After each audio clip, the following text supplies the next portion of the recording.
Once again, the young kids today were a bit surprised because they all looked around the room because they knew who was self-harming them. 18,000 people under 18 presented to A&Es last year in Ireland with self-harm and attempted suicides.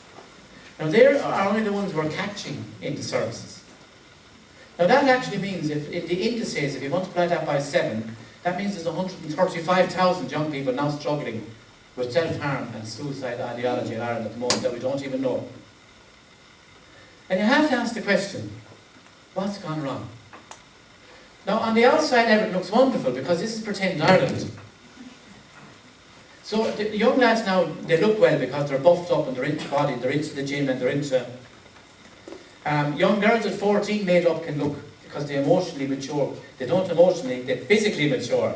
So they can look 20 made up at 14 now. But behind them here, there's an impoverization of the soul going on. We know that. They have no bother putting a photo naked online. But they can't handle that much rejection. The young fella's relationship breaks up with a girl, he's in dire trouble now. They just don't cope with it. So what has changed so rapidly in such a short space of time? Well, I suppose when I was a young fella, if I go back to when I was 8, 9, 10, 11, 12, you could be gone out of the house for 8 hours and nobody would come looking for you. Firstly, you were down the meadows, you were down the beaches, you were kicking a football, playing hurling, chin and beat, robbing apples, you played guards and prisoners, cowboys and Indians. If you did have a football, you improvised and made up a football. You made up your own rules, you picked your own teams, no one on the side had running and said you what to do. When the bully came along to the fair green, you had to make a decision. You stood and fought or you ran. Jay says at least you made a decision. No one makes decisions now because there's a policy for everything that stops you making decisions. We all knew the dirty old man in the street was, didn't we? We knew whose house he didn't go near. And if you had to go, you made sure somebody went with you.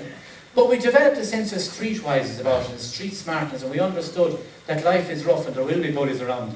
And then, but you only came home when you were hungry. You got 2 choices for dinner, take it or leave it. And if you didn't ever asked her for her story, because all we do is treat the illness and treat the sickness, but don't ask them for the story, whatever you do. So the anxiety comes down through generations, and that's what I mean. The anxiety back as far as the famine, and the huge loss in Irish society through immigration and institutionalisation. And then people who are institutionalisation went on to procreate and have anxious children afterwards, and how that comes down through generations.